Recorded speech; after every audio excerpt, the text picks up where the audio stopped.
Hey, everybody out there in podcast land, welcome to the latest, greatest episode of Sports Frenzy 2.0. I am the maestro, Kevin Crane. I'm the conquistador, Dave Height. It's not the weekend edition yet, but I feel it's appropriate to say that Dave and I are, as the great Jackson Browne song goes, running on empty. Yeah. Yeah, this is hitting obviously a little later than normal. It's still Thursday, just late Thursday instead of early Thursday because, of course, we had to indulge last night in the great and glorious Sammy Hagar and George Thorogood. So check out the weekend edition for our full review of that rock festival. Yes. And a warm evening that drained all energy. But, running on a less sleep than normal. Yep. But Sammy Hagar and the boys soldiered through. Jason Bonham, wink, wink, complained a lot about the heat as they gave him a hard time. But again, check out the weekend edition for the full recap. Yep. We'll hit it right. But of course, sports here on the normal midweek edition. As always, we start with the boys of summer, Major League Baseball. Little more optimism on the south side of Chicago than definitely on the north side. Still sitting at 30-31, third place in the Central, 2.5 behind the Guardians for second, 5 behind the Twins for the division lead. As we taped last week, they were 3 back. They were as far as 7. Thank God for the Tigers being so bad. We swept them and picked up a little ground, but the walking wounded continue. This week, Michael Kopech left a start early with a strain in his leg. We'll see what happens. Has he been officially put on the IL yet? I haven't seen. Liam Hendricks is on the IL, retroactive with forearm tightness. Never a good thing. So Lance Lynn did come back, was a little shaky the first couple innings, but settled in to keep them in the game. They were able to come back in game 1 against the Tigers. We'll see.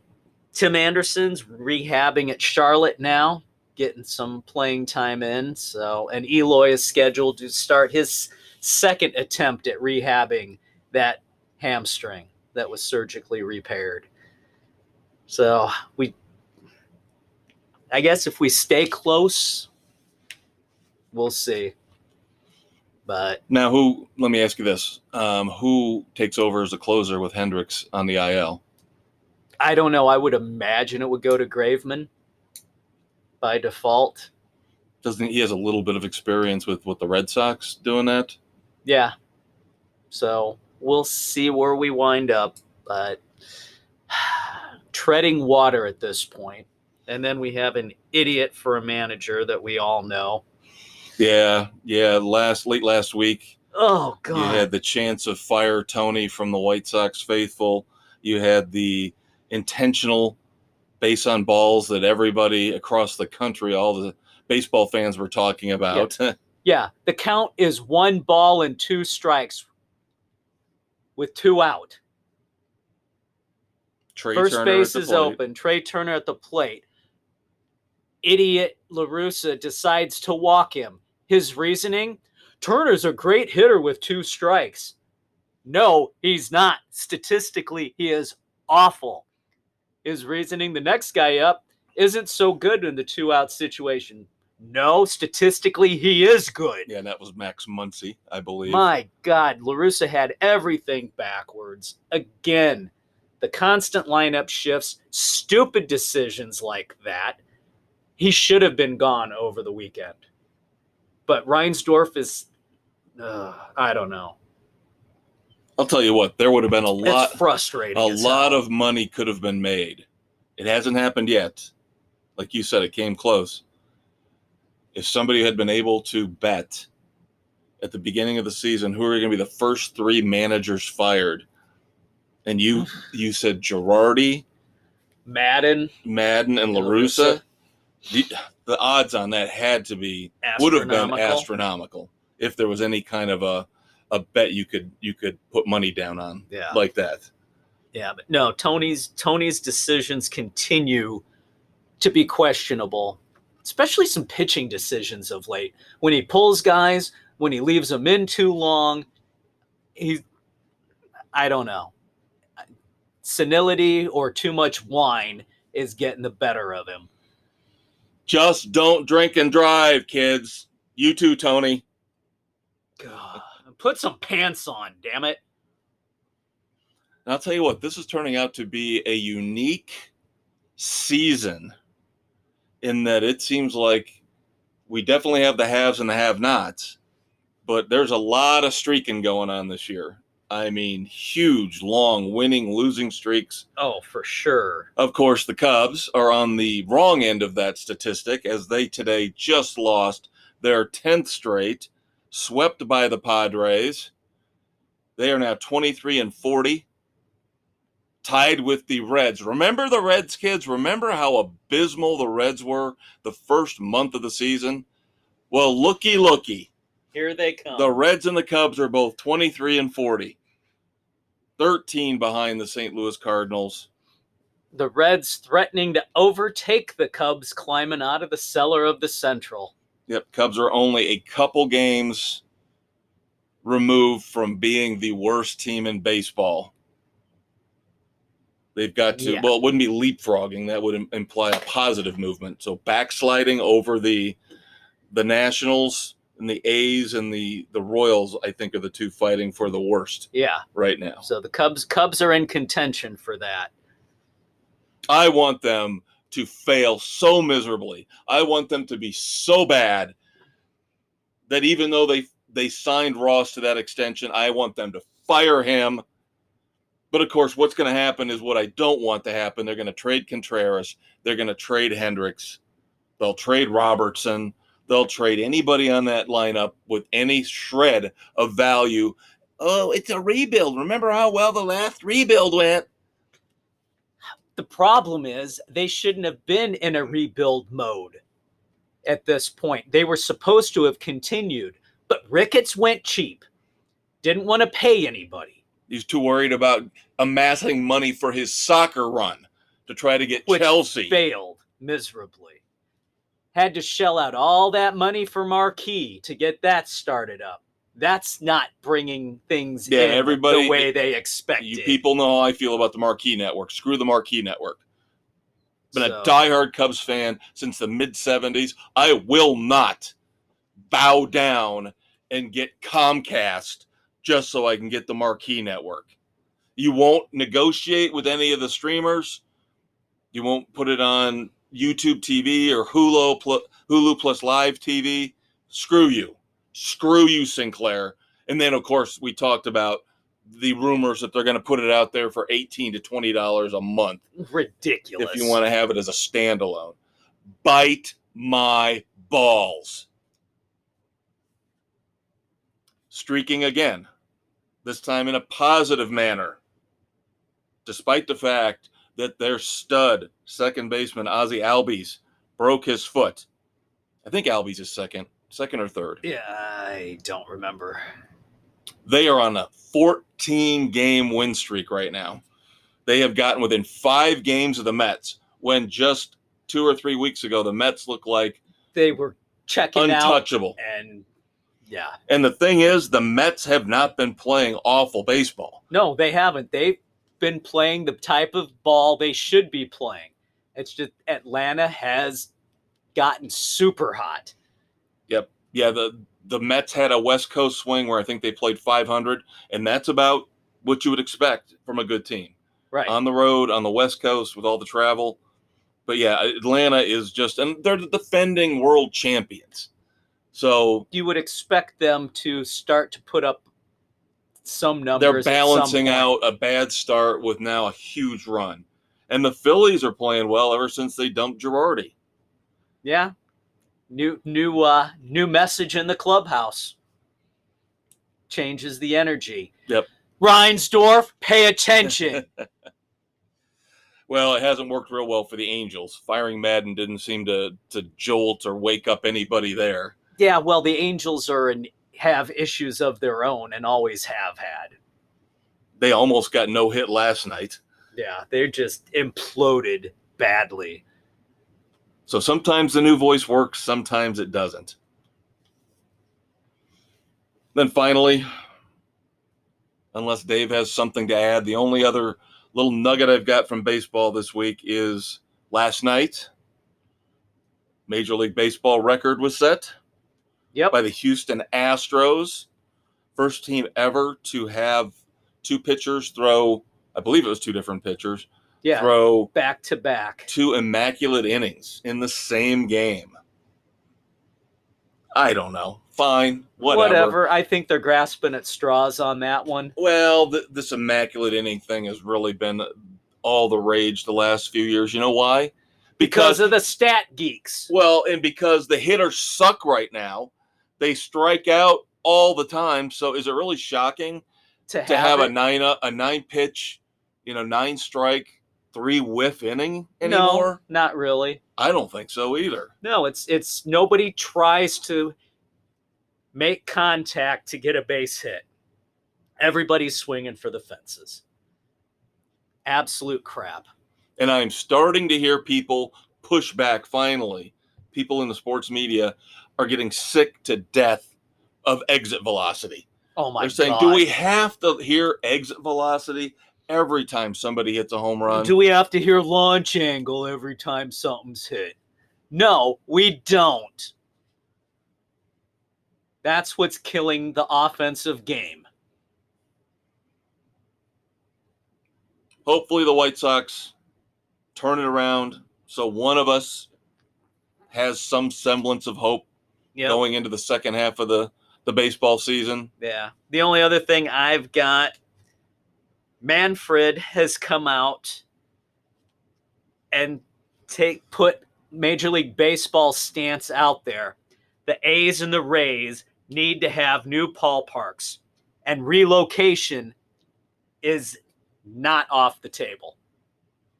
As he said about, they've kind of poo-pooed the Rays playing some games in the Tampa area and then other games up in Montreal. They said no to that, but Manfred, the quote went something along the lines, somebody famous once said that all good things must come to an end at some point. So there you go. Put up or shut up. Because let's face it, those are two awful ballparks. Yeah, and the sad thing is the franchises actually have played credible baseball with very, very limited payrolls for the last decade. Because nobody goes to the parks. And the Oakland A's, of course, have a phenomenal history. Arguably had one of the best teams in the 70s we've ever seen. A hell of a team in the 80s. Right, with the Bash brothers. Yep. Who was the coach for that team? Yeah, the drunkard LaRussa. Sorry. Before senility set in. But yeah, if it makes things more competitive, do it. This isn't like the NFL where it's a money grab, where there was no reason to pull the Rams out of St. Louis other than the NFL desperately wanted, again, why put a team in Los Angeles? And why they're so infatuated with having the Rams in Los Angeles is beyond me. And of course, it's all worked out. So far. Beautiful stadium, Super Bowl champions. Printing money that they don't have to keep things going. Give it a couple more years as they have to really start manipulating that roster and the cap. And we'll see what they do. And if they struggle, watch the fans disappear. But going back to baseball, I would like to see, and Rob Manfred has not impressed me over the last year or two in terms of his leadership, I would like to see a comprehensive, cohesive plan for both those teams. If you're going to pull them out and move them, that's fine. You better show me like what they did with the Mets. You better sell the team to somebody with deep pockets. Yep. You better have a stadium plan in place. You That's better not put it going in to a city. hose the city. you better put it in a city that has a support system in place for a baseball team. Right. Because obviously it doesn't look like Tampa's going to support a team, even though it's a good sports city. For some reason, they don't want to support the Rays. I know it's a dumpster fire of a stadium. And it's not in a good location. But I don't want to hear Portland, Oregon until I see somebody prove to me that Portland, Oregon can support more than just the basketball team. San Antonio. And do something other than burn their city down. San Antonio, if you're going to put another team in Texas, is it going to be a dome stadium? Climate controlled? Are you really going to take the Rays and put them back in Montreal? I'm just saying, you better make damn sure you know what the hell you're doing before you move these teams. Because if you move them and it turns out 10 years down the road we're looking at the same crap, then shame on you. All right, moving on to NASCAR. This is an off week here as we tape June the 16th, 2022. Yep. Yes. No picks needed. No picks. It's Father's Day weekend. Kind of bizarre how the Cup guys take off Father's Day. They used to race on Father's Day and took Mother's Day off. Right. This year, just the opposite. Yep. So no race this week. Next week, they will be heading to Nashville. But we do have to talk about history being made at Sonoma last weekend. Yep. Daniel Suarez gets the win. First Mexican driver to win in NASCAR. Very bizarre race. Very, very bizarre race. You had two of the favorites out there at the front. Qualified great. Larson, Elliott. Looked like it was going to go true to form. One of those two, Truex, they never had that car set up right. Gibbs, I don't know. If I was Joe Gibbs, I would have taken my people. I would have said, let's go out for a nice dinner. We're gonna clear the restaurant out. We're just gonna go, all of our people. And I would have ripped them a fucking new one. I would have been looking for the prostate. I'm telling you that. I would have said, how the hell, as one of the, if not the biggest, up there with Hendricks, teams in the Cup Series, do we not have a road course program set up to the point where Bell, Truex, Hamlin, Kyle Busch can't finish in the top 25? None of them? Yeah, considering they're all really damn good road racers. That was embarrassing beyond all belief for Gibbs. Not just because I had Truex. But Hamlin failed, Kyle Busch failed, Christopher Bell failed. These are all guys who have proven they can succeed. Yes. And know how to race a road course. And they were nowhere near anything. Just when we thought Toyota was maybe kind of hopefully figuring out this next-gen car, they took about 15 steps back. That's making me reevaluate picking Bell down the line.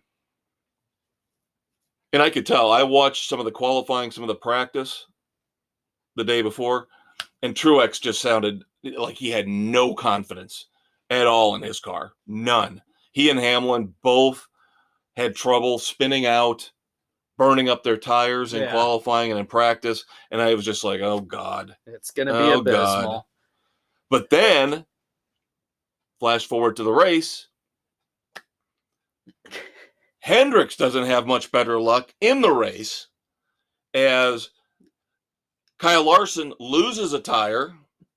Yep, and we got more on that after the recap. He did win the first segment, but after that, losing that tire pretty much killed him. Then Chase Elliott decided to go for the long-run strategy, much to the chagrin of the elder statesman and the other people who picked him. Yeah, thanks, Chase, dumbass. Oh, that's right. Dave picked him too. Hosed himself out of 2 stage wins. Any stage points at all, and took himself out of contention for a win. Yep. Their strategy was pure crap. But he also had a penalty where they thought he had a loose wheel. They had to pull him back right after he pulled out of his pit stall, and he didn't come back all the way in, so he got nailed for pitting out of his pit box. Did NASCAR call him back, or did the team? The team called him back. Okay. Team called him back. but he did not pull his car all the way back into his pit stall. So that sunk him for the day. And then the rest of the race was just bizarre. You've got some names up there at the top. Daniel Suarez, Chris Buescher was up there for a long time. Names that you would normally not see or not see without Truex, Elliott, Larson up there. Yeah.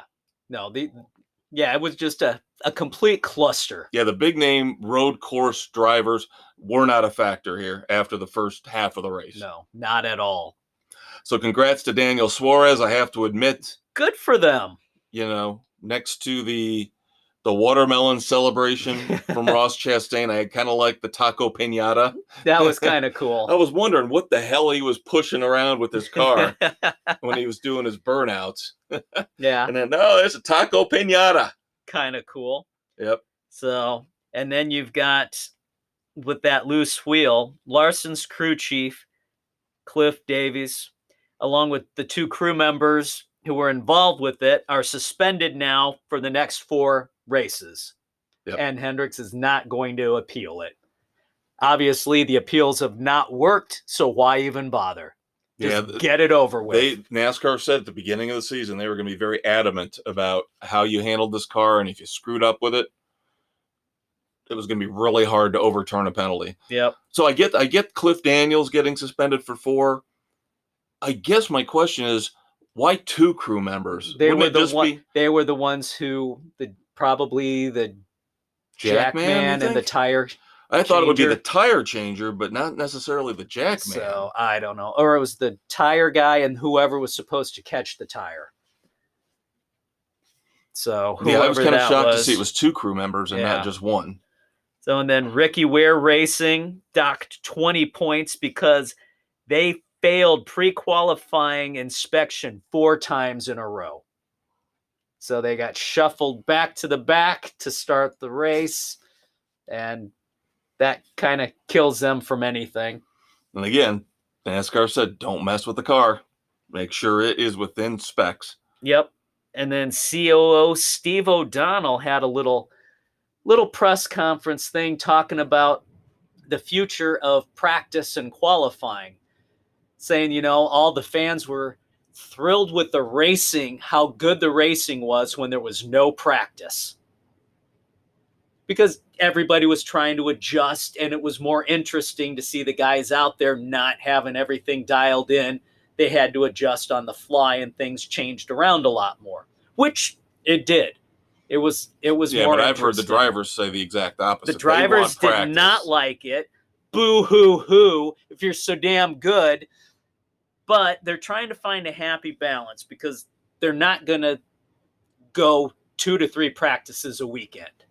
So they're going to be talking it over with the owners. You probably see maybe a practice before qualifying, possibly another shorter practice before the race. So they're going to cut it down, try and find a medium ground with it.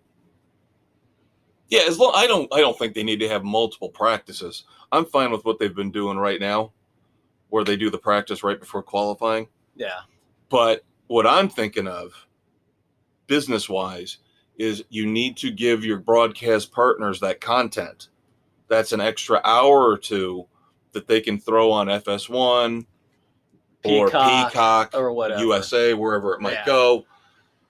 Yeah, I know. You used to have, Friday qualifying, you had a morning practice session. Yeah. You had an afternoon practice session. Then you had qualifying. Then you had a Saturday practice session before the race. Too much time to get things dialed in. Oh, yeah. Make it set. Make them work during the race. And believe me, with our contest, our Frenzy Cup competition, it caused me tons of problems and tons of headaches years back because deadline is always Wednesday night at 10 o'clock. There were a couple races where they would practice Thursday at noon. And so if I had stragglers, I had to get out there and text and email and say, come on, you're going to get penalized. Let's go, people. Now I've got a couple days of a buffer where it's not that big of a deal. They should never be practicing on a Thursday. There were a couple. There were a couple. Yeah, I know. For Saturday night ridiculous. races. Friday's fine. Well, I don't know if this is good news or bad news, but the Clash is going to return to the LA Coliseum for 2023. Whatever. It was mildly interesting this year when I watched it. It wasn't a great race. It wasn't. It kind of sucked. And everybody knows how I feel about exhibitions and all-star races and games. And especially anything out in California. Yeah. I'm sick and tired of California. We got to watch freaking basketball games. And not only that, in Boston start at 9 o'clock at night to cater to the West Coast because the Golden State Warriors, the snowflakes in San Francisco have to be able to watch the game. And God forbid you let the people on the East Coast get to bed at a decent and watch time. The end of the game. So it's more important for you to let the West Coast watch the entire game than it is to let the East Coast watch the end of the game. We all know in the NBA, it's the fourth quarter that really matters. Yep. So, anyway, we'll see what happens on that. One other interesting that's the point I was going to make on NASCAR. They wanted to cut down the cost for teams, right? Why are you making them go all the way out to California for this exhibition race, and 2 weeks later you're back down in Daytona for Speed Weeks? Excellent point. Excellent Makes point. no damn sense. Plus, NASCAR has to spend so much damn money to put the Coliseum together to make the race and then tear it all apart. It's an absolute waste of money all around. You can't tell me that the TV and the ticket sales and everything make that possible. I don't believe it. I did see that overall, not just ratings for the Clash, but overall, as Fox's coverage has now ended and we're going to, unfortunately, starting with Nashville next week, switch over to NBC. I think ratings are up 6% this year on TV viewing. So, okay, not bad. Not bad. It's still not where it was. No. In the heyday. Positive is better than negative. Yep. Still not covering the cost.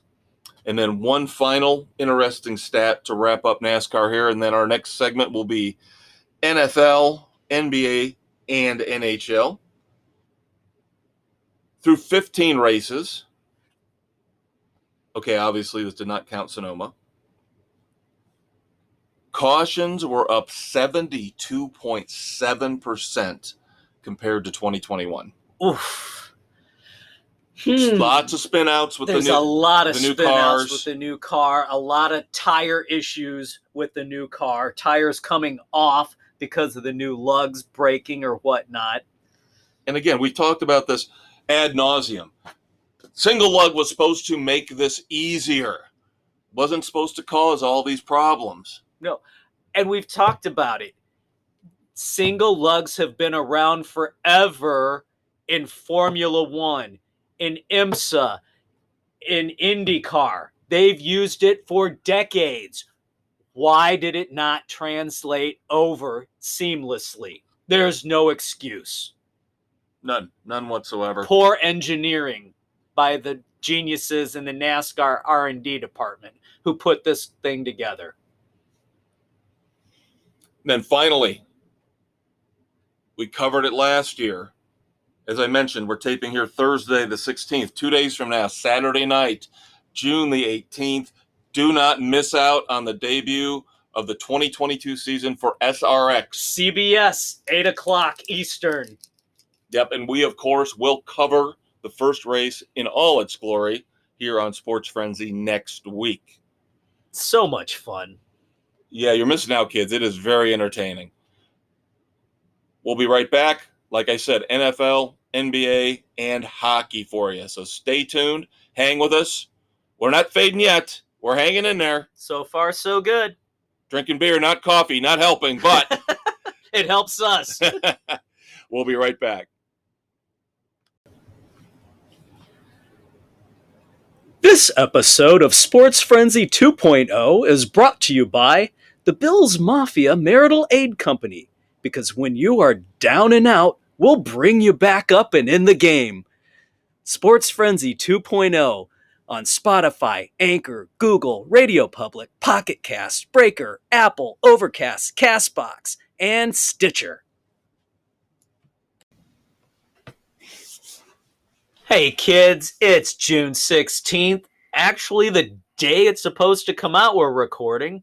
Thanks to us attending a concert, check out the weekend edition. We'll give you the rundown. I'm the Conquistador Dave Height. Along with the maestro, Kevin Crane. Segment 2. We're going to lead off kind of a preview for tonight's Game 6 of the NBA Finals between the Warriors and the Celtics. Since Warriors are up 3-2, coming off Steph Curry's worst performance in the postseason. The first time he went 0 on three-pointers, and the Warriors still pulled off the win. Yeah, that seems to really be the big story of the last 3 games since we talked about the first 2 on last week's episode. Game 5 was the pivotal one, as you mentioned. Curry goes 0 for 9 from three-point range, and everybody out there is saying the Celtics blew it, because if you get a game where Steph Curry goes 0 for 9 from 3 points, you got to win that game. You have to win it. You have to. They end up losing it by 10. Again, they fell apart in the third quarter. Yep, Game 5, Golden State wins 104-94. That puts them up where they are right now, currently 3-2. Guy who's making himself a lot of money, having a really good finals, is Andrew Wiggins. Oh, man, he has shown up big time. Yeah, he had the game that bailed Steph Curry and the Warriors out, 26 points, 13 rebounds in Game 5. Remember, this is a guy that LeBron James ran out of town. Yep, didn't want him. Forced him to trade Wiggins out to the T-Wolves, where he wallowed in obscurity like pretty much everybody does for Minnesota. Yeah, but now he's got an opportunity to shine, and he's taken full advantage of it. Yeah. Now there are people out there saying, is it because of who he's playing with, or is he actually learning from them and becoming a better player? Maybe it's everything. Maybe we're saying that LeBron James is not a great teammate. Or talent evaluator. That too. We'll save LeBron for later. Oh, no, wait. No, we can't. Because, of course, he's got to be in the news every week.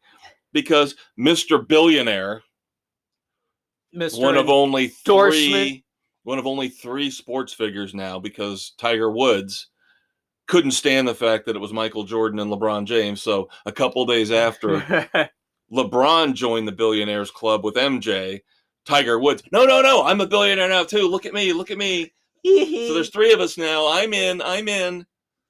Yeah, how much did he have to borrow to secure that spot?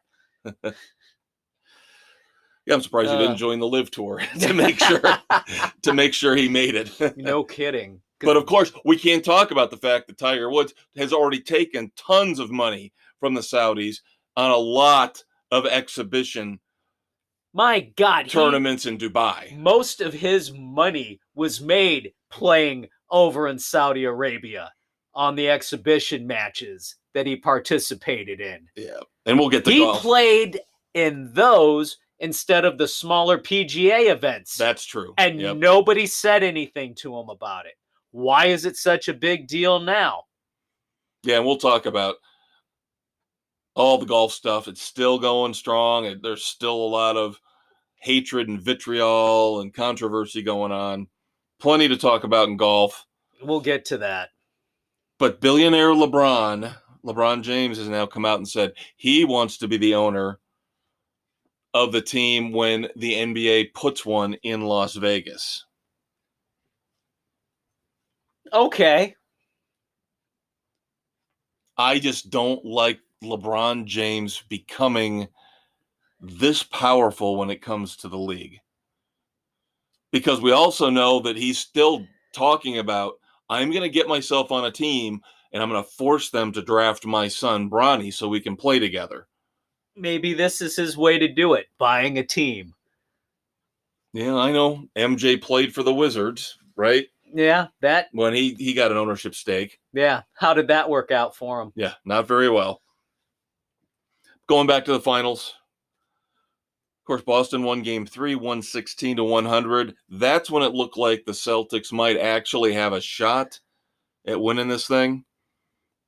But then Golden State wins game 4 in Boston. Yep, they blew home court. That game, Steph Curry showed up, 43 points. He was brilliant in that game. Yeah, their defense failed to contain him at all. Yep, so this is why the Warriors are looking for their 4th title. Some people are calling this a mini dynasty. I think 4 titles in the span of 8 years, that's pretty well set as a dynasty. Especially when, most of the major players involved have been there throughout the whole thing. Draymond Green, Klay Thompson, Steph Curry, Steve Kerr is the head coach. Yeah, just because Durant darted in and out for a couple years doesn't mean anything. You have a solid core with the same coach. That qualifies. Yeah, well, the Bulls were a dynasty, right? Yep. Last time I checked, Dennis Rodman wasn't there for all the titles. No, he was not. So they switched out centers as well. Yeah. But Pippen, Jordan were the consistent players there. Horace Grant wasn't there at the end. No, Kukoc was in there. Right. For part of it. Part of it. And then, what was it? You swapped out your centers with Wennington and Longley. But the consistence of your main players. And your coach. And you had some bench players that were there throughout, too. Right. So, this is a dynasty. It is. 4-8 to me. If they win this, if it happens tonight or it happens Sunday, Boston's going to have to sack up. Is it impossible to think they could win the last 2 and take this thing? No. But game 7 is going to be on the road. Yep. So, Boston, take the immortal words of Woody Harrelson's Zombieland character Tallahassee. Nut up or shut up. The NBA is rooting for them to win tonight. Yeah, they want that game 7. They want the TV money. Yep. And of course, we talked about this last segment, the idiocy of the fact that a game in Boston tonight starts after 9 o'clock. Crazy. Absolutely crazy. Once again, catering to the West Coast snowflakes. Well, there are no snowflakes in the NHL. No, usually it's when the weather's cold in mid-season where the snow's flying around. But in the Midwinter Classic. But game 1, Colorado, Tampa Bay, kicked off. Hell of a game. Game 1 goes to the Avalanche in overtime. So, arguably the 2 best teams that you could hope to see in the finals. Tampa, of course, going for a 3-peat. Colorado looking to win for the first time in ages. Yeah, 20 years, I believe, roughly 20. Even I, with my limited hockey knowledge, remember when they won because I remember Patrick Roy. For some reason. Roy. You're not saying it right. It's Roy. Spelled Roy. Yes. Mark Crawford was their coach during that run. Did not remember that. I don't know why, but Patrick Roy has always stuck with me. Because he's one of the greatest goalies. And because his name is not pronounced the way it's spelled. Yeah. Pretentious. Roy. No, it's Roy. Yep, so there you go. Like Clark from Hee Haw. Wah Clark. I'm going to stick with the old sports adage with the Stanley Cup Finals. I'm going to say I want to see somebody win on the other team's ice before I'm going to say who's going to win this thing. Yep. You got to prove you can win on the road. If the Avs win 2. At home, but great. If they go to Tampa and they win 2, I'm still waiting to see who's going to be able to win on the other team's ice. Yep. We'll see how that rolls out. So if the rest of the series is like game 1, we're in for a treat. So, and then Gary Bettman's come out NHL is looking really strong financially. They set a record in revenues, topping over $5.2 billion coming in. So the health of the league is looking pretty good for them right now. Well, with the new TV contract deals helps. coming in. The TV contract helps. Now, you just got to be careful and smart about what you do with the money. Yeah, don't do NBA stupid. Right. And just let everybody go freewheel spending and, max contracts for everybody, which is absolutely stupid. You get a max contract. You get a max contract. Ugh. Absolutely insane. No, the NHL they blew everything up not that long ago and started over. And they need to continue to be smart in the way they're doing things. Learn from your past mistakes. And they have. Let's just see if they can continue doing that. The other leagues would be wise to take a look at how they've done it. And head coaching news just came out today. The Philadelphia Flyers, 4-year deal with John Tortorella. God, the guy's back again. Another frickin' retread. Doesn't matter what sport you're talking about, Dave. You're not getting away from him. God, Tortorella's message is done at this point. He grates on the players. Do we really care about the Flyers? No, not really. If he's lost it, then guess what? The Flyers suck. The world is a better place for it. Yes, it is. God, listen to me. I'm talking like a New York hockey fan. All right, college. Before we get to the NFL, and of course, I have my epic rant of the week coming up in NFL news and notes, but a little bit of local news when it comes to college sports. Notre Dame. First and foremost, going back to baseball for a second, congratulations to the Fighting Irish. Yep, getting ready to play the College World Series championship. For the first time in 20 years. Yep, they knocked off number 1 Tennessee down in Tennessee in 3 games. So, well played. You know what kind of shocks me, though? I don't follow, obviously, college baseball that much.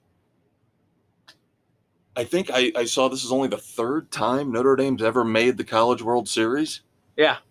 I thought they were much, much better back in the day with Pat Murphy as their head coach. Yeah, they would. Or their manager. Yeah, they would get into the finals, but never could quite make that next step. But yeah, good for the Irish. I don't know if the Hurricanes are in. Usually the Hurricanes are a pretty solid baseball program, but I haven't heard much from them lately in terms of their baseball team. So it'd be kind of fun if we got a Notre Dame-Miami baseball matchup. Notre Dame knocked Miami out. Yeah, figures. Of course.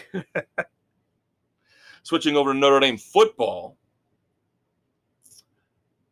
Well, things are looking pretty rosy for Notre Dame. They're already getting 2024 commitments, and they got one of the prize quarterbacks for 2024 in C.J. Carr, as he's committed to the Irish. Yeah, I saw that. Amazing that Carr is coming down to play for Notre Dame instead of going to Michigan, where Granddaddy was the coach for so long. Of course, Lloyd Carr, yeah. What does that tell you? We talked about this months ago with Jim Harbaugh flirting with the Minnesota Vikings. That it was going to hurt recruiting. Yep. This could be another signal of the fallout from that. Yep.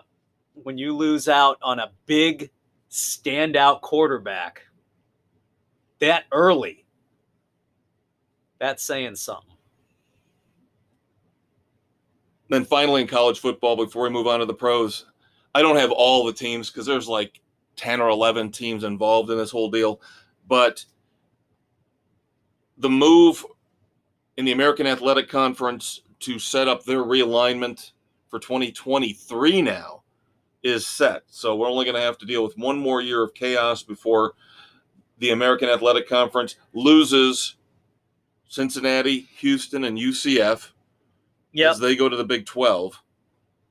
but then they've got a whole parcel of other smaller schools coming in to take their place. Yep, getting Charlotte, Florida Atlantic, North Texas, Rice, University Alabama Birmingham, and University Texas San Antonio. There you go. And, of course, we all know when the dust settles, it's all going to be about the Power Five. It's all going to be about the Power Five, as they still are whining and bitching and pissing and moaning and crying, and they want to be off on their own, and they have their own championship, and they don't want the American Athletic or Mountain West or Big Sky or anybody messing it up. Right. Guess what? Screw you guys. All in for fair competition, right, kids? Aren't we just level playing field for everybody? Sports, life, politics, level playing field everywhere, right? Balls. Exactly. And no, that's not the beer hitting me yet. All right, couple little tidbits, headlines in the NFL before we get to the big topic of the week, in my opinion, my humble opinion. Let's go to the Dolphins. Kind of a Dolphin story. Not trying to give the Conquistador a hard time, but... No, but where there's smoke, you got to wonder what the hell's going on. So... Well, I think you're talking about something different than I am. Probably. Are we talking about Tyreek Hill's comments? No, I'll let you handle that. No, okay. I was just going to look back here a couple years at a move that I think the Dolphins are regretting, in that their first-round pick back in 2016, Minkah Fitzpatrick, for some reason bailed on him a few years later, traded him to the Pittsburgh Steelers. He is now considered by many the best safety in the game, and just today, I believe, signed a contract today or yesterday to make him the highest paid safety in the league. I hated that move at the time. I thought they were stupid for giving up on him. 4-year extension with Pittsburgh, roughly $18.4 million a year. The Steelers rarely pay out that kind of money. They don't. They are usually very frugal. You know he's good if the Steelers are shelling out the money. He's only 25 years old. Yep. So that's how bad Miami screwed up. Yep. Sorry, I didn't mean to open an old festering wound. No, it is what it is. But we've also got, I don't know what Tyreek Hill's trying to do.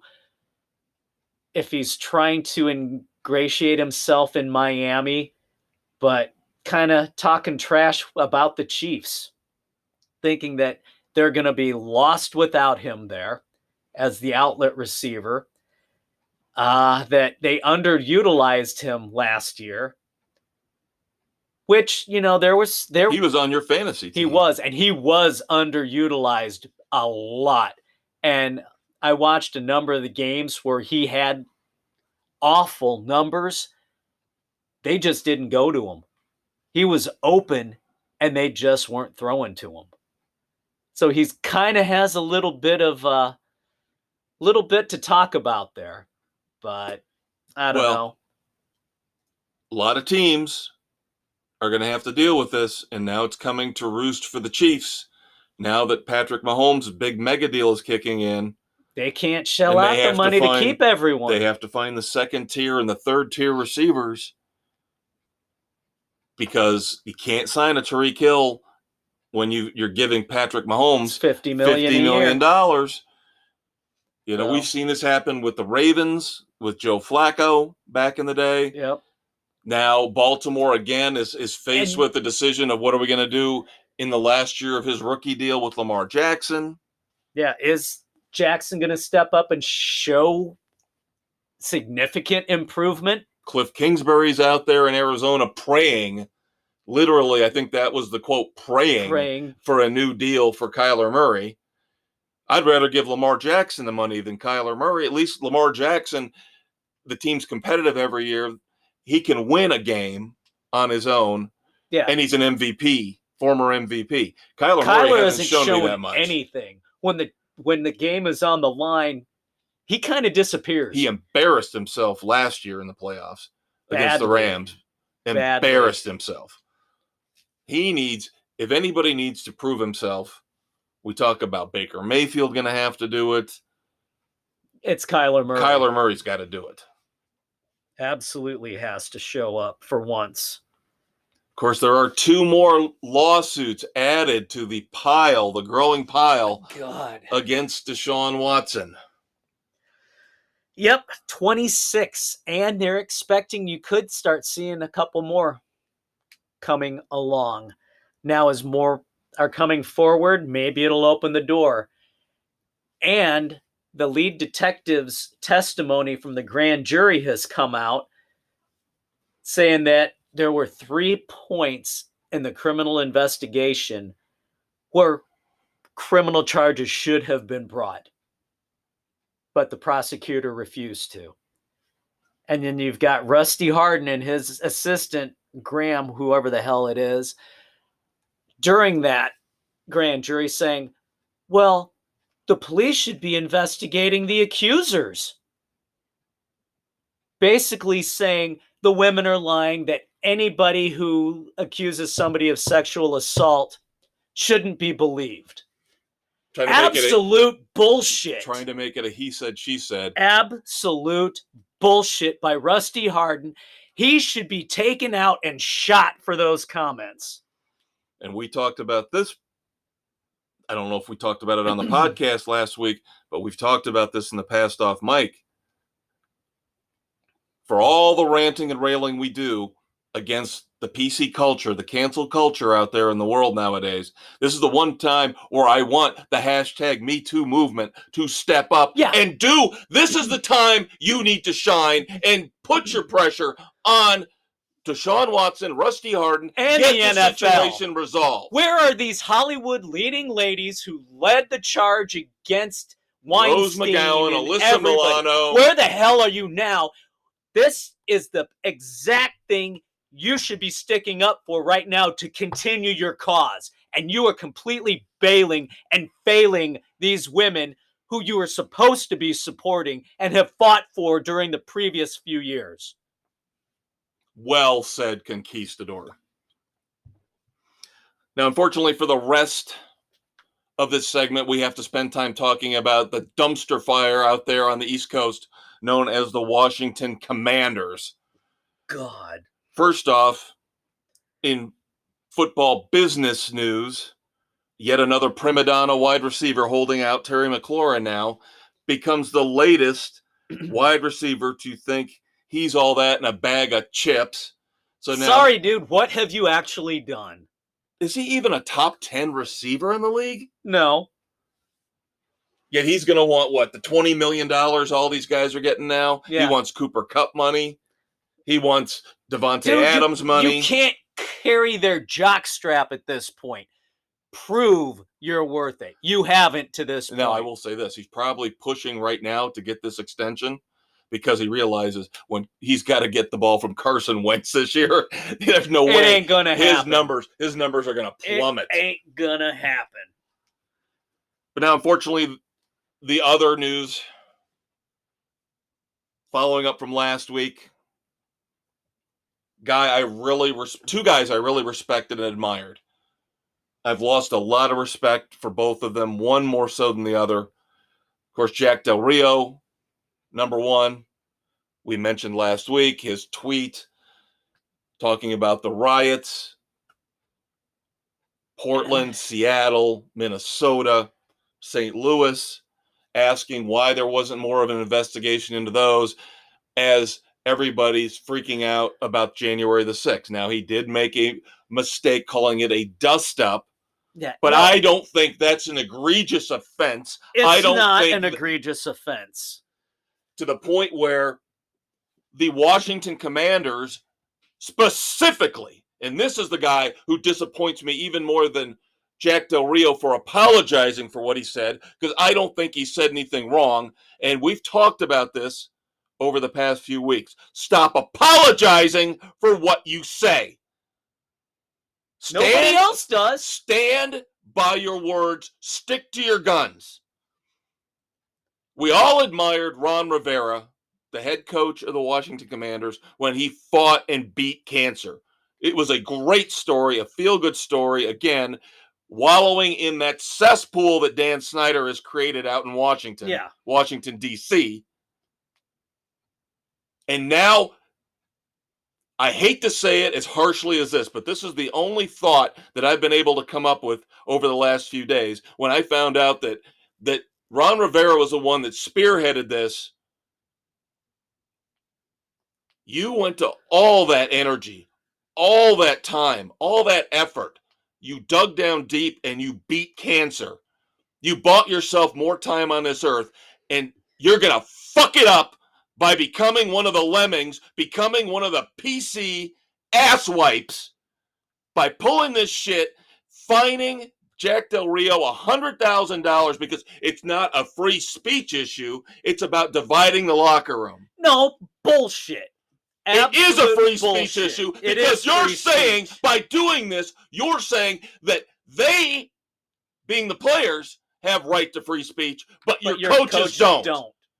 It's an abysmal stance to take. An absolute travesty. And of course, the NAACP wants Del Rio fired. They have no business calling for him to be fired over that kind of comment. It's ludicrous. I'm tired of organizations who are supposed to bring us all together that tear us apart like this. One riot.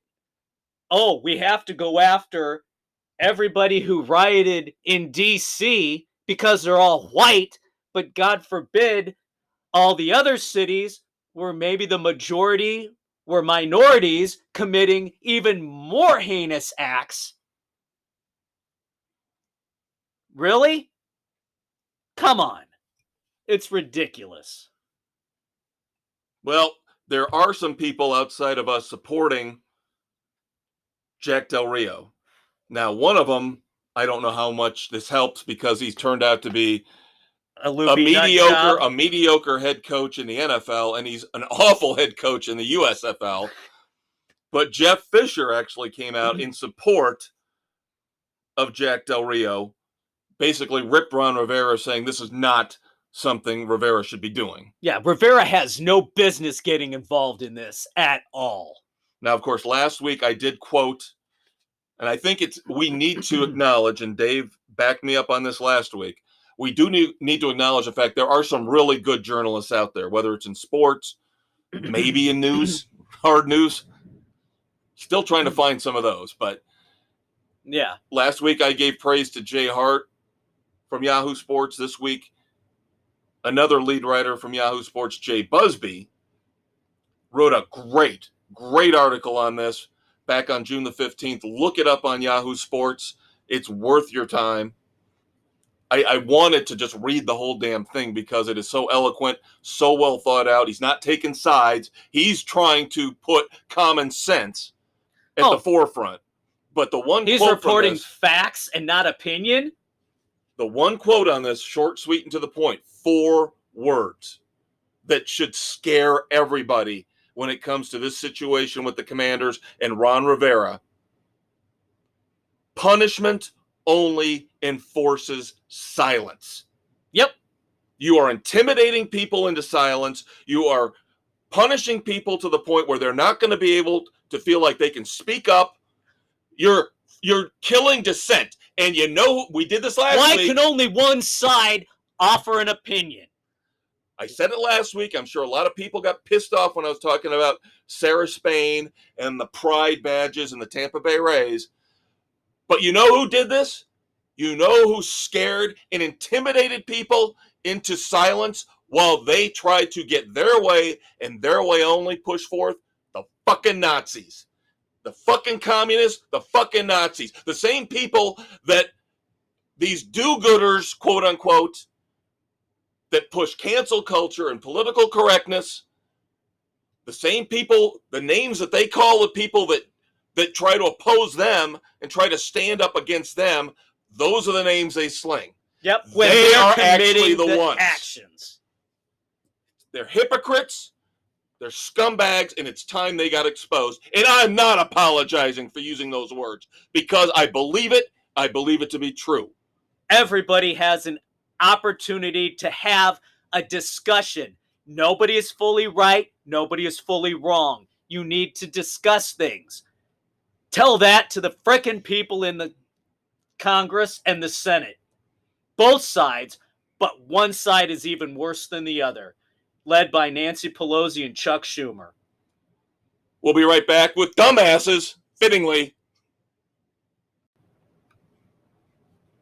Are you having trouble falling asleep behind the wheel of your expensive SUV? Are you finding difficulty in avoiding golf clubs thrown at you by your angry wife as you pull out of the driveway? Sign up today for the Tiger Woods Driving School, sponsored by Sports Frenzy 2.0. We'll show you how to text ladies of the night while still driving effectively in the wee hours of the morning. We'll also teach you how to ditch a suspicious backpack when you end up driving into a ditch. Check out Sports Frenzy 2.0 on Spotify, Google, Radio Public, Pocket Cast, wherever you listen to your favorite podcasts, for updates on our latest classes, including how to curse and swear in front of uptight golf fans and their children and still be adored by millions. The Tiger Woods Driving School. It's great. All right, welcome back. Segment 3. Going to wrap things up here. June the 16th, 2022. Yes, we're taping, turning around, and posting this sucker as quickly as possible. We did get an extra day now because of this to discuss things like the first round of the U.S. Open. Yep, kind of nice to have some news that happens on a Thursday after our normal taping day. Yep. I am the maestro, Kevin Crane. I'm the conquistador, Dave Height. Taping here, as I mentioned, June the 16th, 2022. As always, we are available on Spotify, Anchor, Google, Radio Public, Pocket Cast, Breaker, Apple, Overcast, Castbox, and Stitcher! So, of course, the fallout from the Live Tour continues. Phil Mickelson badgered by reporters here the other day. Relentlessly. We're not going to get into it. You can take your side. You can have your opinion. If they're taking blood money this day and age, whatever. I'm almost tempted to side with them because it would just piss off so many people I don't like anyway. Exactly. Why should they work harder for less? Nike's history full of blood and human suffering with the manufacturing and everything else. So what difference does it make? As we always say here, you be very, very careful criticizing other people. Yep, glass houses, folks. Glass houses. And of course, today in the first round, Phil didn't play well. No. Had to have extra security because this is what's pathetic. This is what's ridiculous about this situation. Most other groupings, pairings that were out there had one security person per group. They had 3 for Phil Mickelson's group. You know, that's sad. It's pathetic the way fans feel they have the right to threaten somebody the way they do. That is inexcusable on any front. Now, of course, there's been kind of a lull here now with the big names. Pretty much, I think everybody who's decided they are going to join the Live Tour, they've done it, considering we've already got one event down, 7 more to go. Yep. Ricky Fowler did not end up. He did not. No, he was going back and forth. He was wavering. He decided not to. Yeah, well, let's give it a few more tournaments when the money continues to roll in from the Live and see how many decide maybe it's not a bad idea. Yep, and of course the PGA suspended all 17 members who were participating in the Live Tour.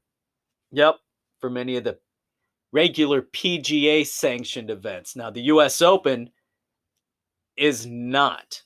Right. They say they are keeping their options open, though. They have said not this year. Maybe next year, we'll see. What I've heard is everybody's waiting to see what Augusta does next year. Yeah. Technically, the 4 majors are not subject to the whims of the PGA. Yep. They own the rights to those events and can dictate their own terms. Yep. So that's why right now I believe 13 of the 17 PGA members that we're talking about who have joined the LIV Tour are participating in the U.S. Open. Yep. Now, one of those is Bryson DeChambeau. He played okay today. He was 1 over. Yeah, now we'll see how he fares. Was it next weekend? Or in a couple weekends in Portland? Yeah. Yeah, because that's going to be his first. Yeah, the first LIV tournament here in the United States. Yeah, he did not participate in the London tournament. He did lose. He lost a big sponsor. We talked about Dustin Johnson, who is playing very well so far. 2 under par. 2 under. He's in the hunt. He's 2 back of the leader, Adam Hadwin. Who was at 4, yep. Who was at 4 under. Dustin Johnson, of course, a couple weeks ago lost RBC, the Royal Bank of Canada, as a sponsor. Bryson DeChambeau lost Rocket Mortgage this past week. So this is the checks and balances, the scales that these guys are going to have to deal with and figuring out, is it worth it? This much from this sponsor. The LIV has guaranteed me this much just for signing up. Just appearance fees. Just appearance fees. And the purse is much more. You're going to earn more and play a round less. Yep. Yeah, I believe we touched on that last week. LIV actually stands for the Roman numeral 54. Yeah. They wrapped up the London stop. The first stop on the LIV Tour went Thursday to Saturday instead of Thursday to Sunday like a normal PGA Tour event. Yeah. Now, to emphasize what Dave was saying about the difference in money, let's look at the winner at the London LIV stop versus Rory McIlroy and the purse he won for coming out on top on the RBC Canadian Open. Gee, would that be the Royal Bank of Canada Canadian Open? Yeah. Rory got $1.566 million for winning the RBC Canadian Open. Charles Schwartzel, former major winner on the PGA Tour, well, kind of, sort of, like we talked about. The majors aren't 100% tied in. But Charles Schwartzel, my sources, I've heard a little bit of fluctuation. I heard at least $4 million. I heard $4.75 million. So about 3 times as much for Charles Schwartzel winning the first LIV event in London versus what Rory McIlroy got for the Canadian Open. There you go. And your last place finishers, did you have that? Well, I know Phil was a last place finisher at the LIV London event. And I think you mentioned it last week, $150,000 for last place. $150,000 for last place. And now I want to go back and revisit Mr. McIlroy for a second, because Mr. McIlroy is getting a little bit arrogant, a little bit cocky. Back in the day, yes, we all made fun of Greg Norman. Greg Norman was known as a choker. Yep. Came out great the first couple days and couldn't hold the lead. He still ended up winning 20 PGA Tour events. Had a very, very good career. Yep. Was a great businessman. Oh, yeah. With the clothing line, the shark clothing and all that stuff. And now, of course, he is spearheading this effort from the LIV Tour. And, of course, Rory McIlroy has taken upon himself to now be the guy, the petulant little brat. I know he's, in his 30s, but he's still acting like a brat. Where he's now gonna throw barbs and digs at Greg Norman, because when he won the RBC Canadian Open, that was his 21st win on the PGA Tour. So he just passed Greg Norman. So, of course, he had to wink, wink, nudge, nudge in all his press conferences, make a big deal about, oh, gee, I won my 21st PGA Tour event. Seems really special, doesn't it? Gee, Rory, how many have you choked away? We'll see what Rory does here this weekend at the U.S. Open. He's coming off, obviously, as we mentioned, a big win at the Canadian Open. He's in second place right now after one round. But how many other has guys, he choked away? Brooks Koepka, now his brother's on the Live Tour, so he's got to be careful with what he says. Right. But Justin Thomas has been another one. Those guys are handling this a lot better. Even though they're not on the Live Tour, they're basically saying, can we just talk about golf? Golf and is leave this golf. stuff alone. Those guys made their decision. Let them deal with it. Let them lie in the bed they made. Let them rake it in and be retired before all of us. But Rory's got to be now the cancel culture spearhead for the PGA Tour. Again, a theme for this week. Be very, very careful how you behave, because it's going to come back and it's bite going you to in bite the in the ass. ass. It's happening to Phil Mickelson right now on the one side. Yep. Could end up happening to Rory down the road on the other side. Very easily could. God, I never thought within a span of like a month we talked this much golf. I know, and it's not even we're focusing on majors. Yeah, we're only halfway through the major season. Yeah. We've still got the British Open coming next month. So, Liv has got everybody talking golf a lot more. Yep. That's a good thing for the PGA ratings for the U.S. Open this weekend, isn't it? Just to see how the guys are going to fare. You would think. Isn't that ironic? You would think that the all the talk PGA is going to capitalize on the Live Tour. Yeah. Gee, why don't you give that blood money back and the extra ratings and revenue you generate from that if you're so worried about it? And isn't it also, on top of that excellent point, isn't it ironic that just when they need a ratings bump because Tiger Woods is not playing in this U.S. Open, this whole Live Tour controversy? Isn't that convenient? Yeah, isn't that special? Isn't that special? Amazing how it all worked out for the PGA Tour. I'll be interested to see what the TV ratings are like without Tiger, but with this controversy. Yep, we'll see what burning with the Live Tour. Other little fringe notes from fringe sports that we normally don't talk about all that much.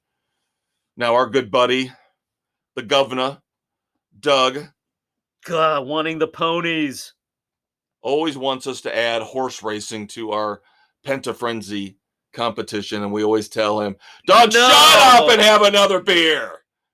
No. Especially looking at the Belmont Stakes, the final leg of the Triple Crown, Mo Donegal wins in a field of 8 horses. 8 horses. 8 damn horses. That's all that ran. 8 horses.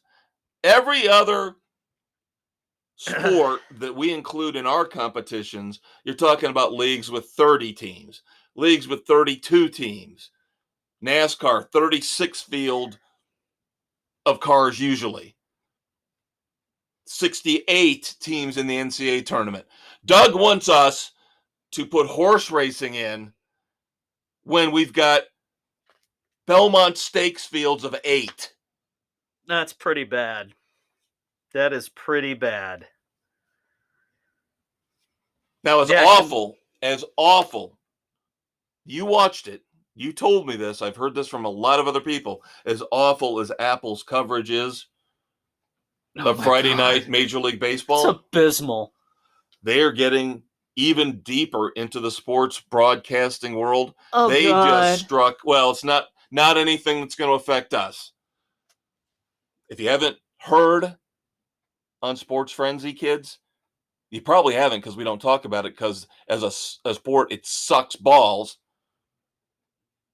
Apple just struck a 10-year deal with Major League Soccer starting in 2023 to broadcast a package of their games.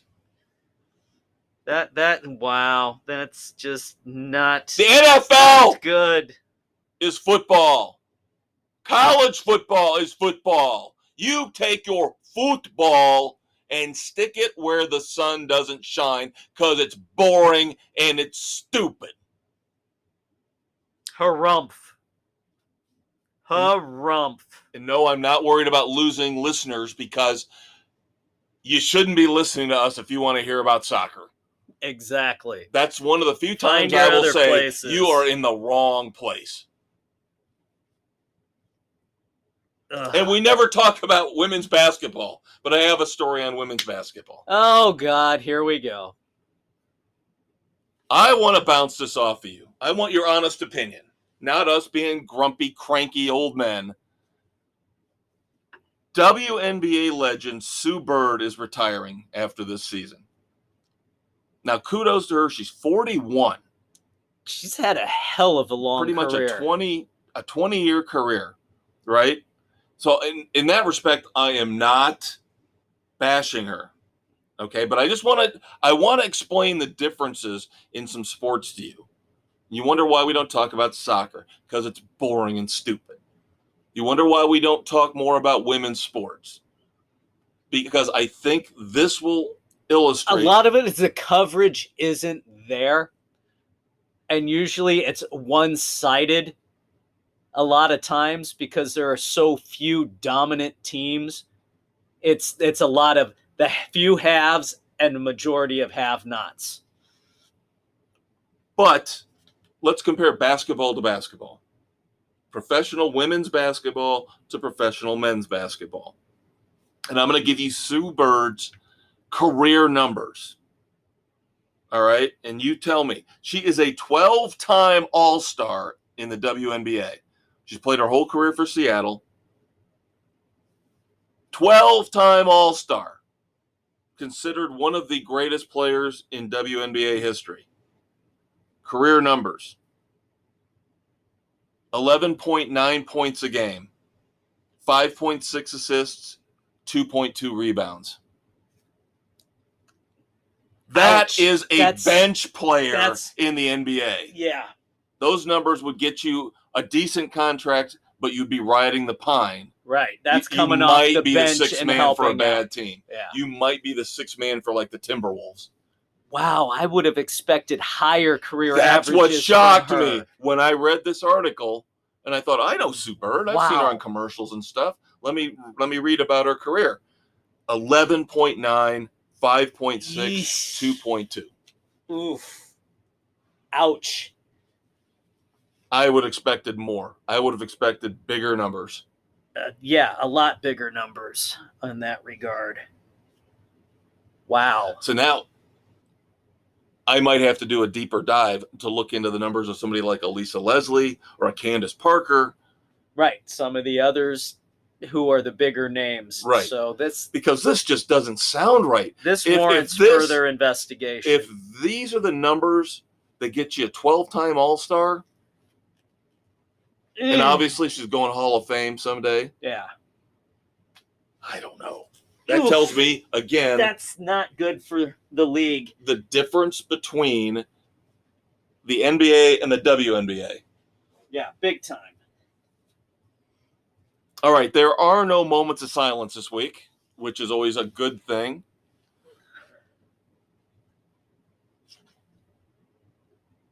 But I do have a couple dumbasses. Now, of course,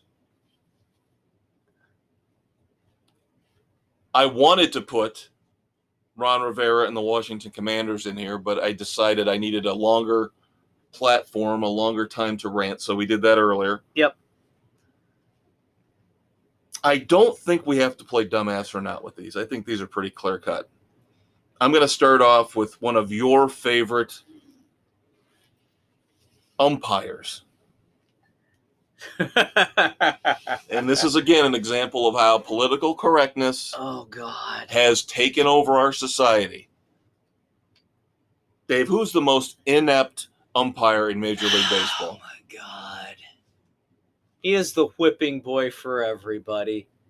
What did he do this time? Well, tell the people. I just want to make sure we're on the same page. Who is the worst umpire? Angel Hernandez. Angel Hernandez. And I do not think Dave and I are alone in this sentiment. And I know for a fact we're not.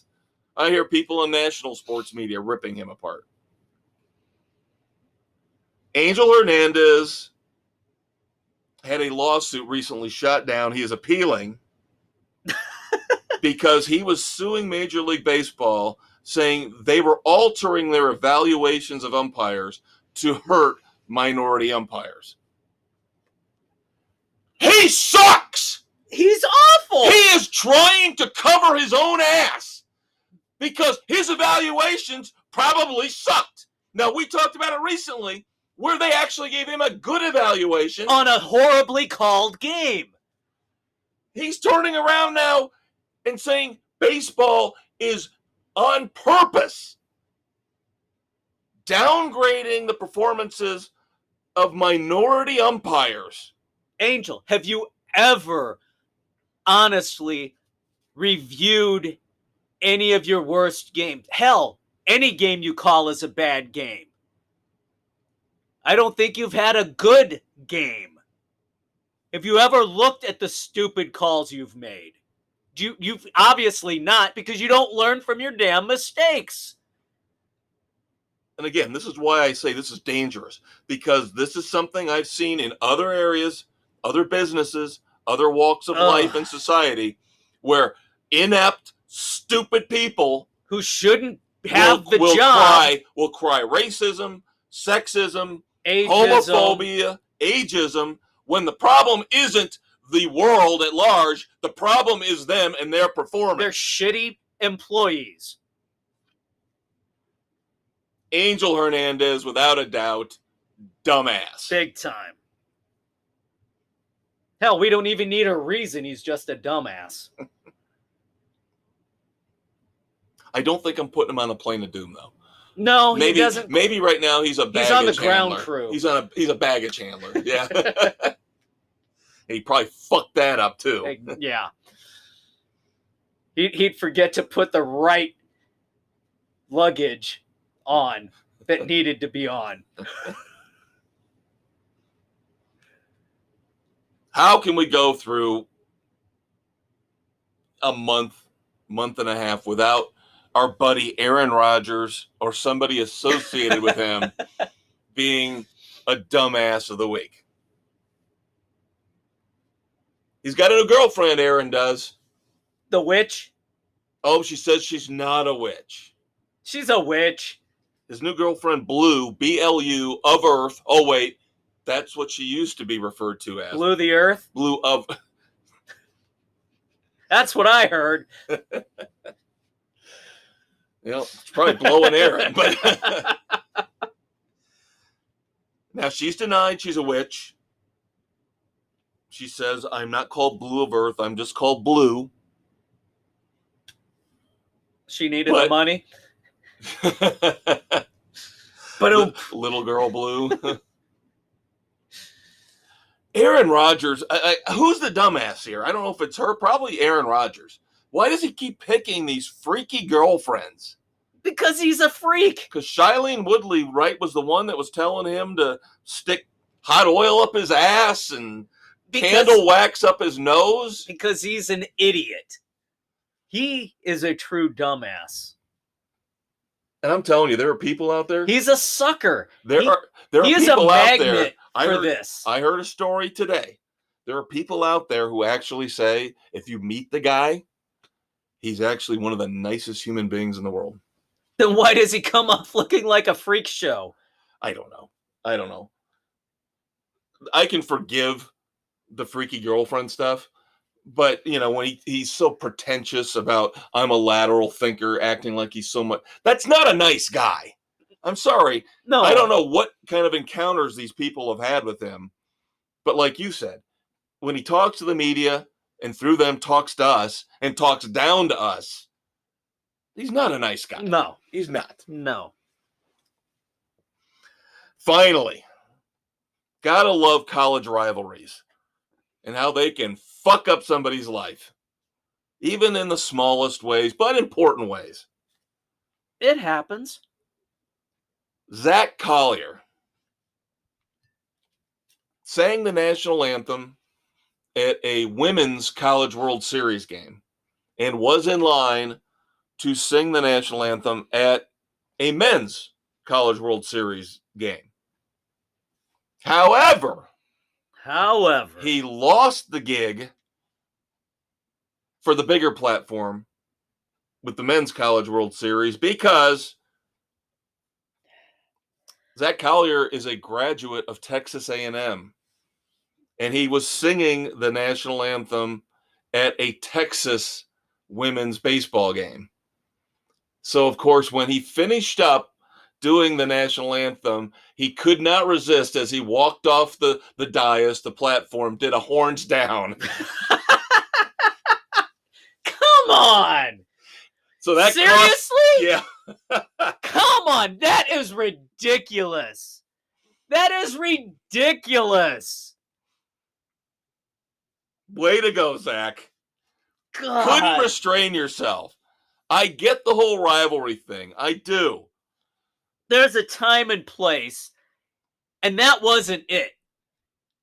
Maybe if A&M was playing Texas, that would have been appropriate. They weren't. Not the right time. Oh, God. It's okay, Zach. You probably open the door up so they can have some transgender, non-binary person sing the anthem at the Men's College World Series. Thanks, dumbass. All right, kids. Even though we're running on fumes, Dave and I got through it. Yep. Thought we did a damn good job. Well, we do every week, but that's besides the point. That's right. So we're going to turn right around here real quick here Thursday night, the 16th of June, 2022. We're going to get this out on Facebook and on Spotify, everywhere you listen to our podcast. Stitcher! How can you get any more recent sports news than what we just gave you? There you go. Tune in for the weekend edition. You'll hear our review of Sammy Hagar and the Circle with George Thorogood and the Destroyers opening. The reason this is delayed. Yep. Also, movie review of The Northman. Yep. And discussion, I guess, of Michael Schenker Group's new album. Yep. Yeah. Quickest review ever. We'll focus more on the good music with Sammy and George Thorogood. Yes, we will. But until Saturday morning, he's a conquistador, Dave Height. He's a maestro, Kevin Crane. We hope you have a great end of the week. If you don't listen to the weekend edition, shame on you. But if you don't, we'll check you out here next Thursday. As always, as usual, your friends at Sports Frenzy 2.0. Calm, cool, collected, never controversial. We never insult anyone. Any chance we get. No cursing, no Always. swearing. No fucking way, man. We'll talk to you later, kids. Bye-bye.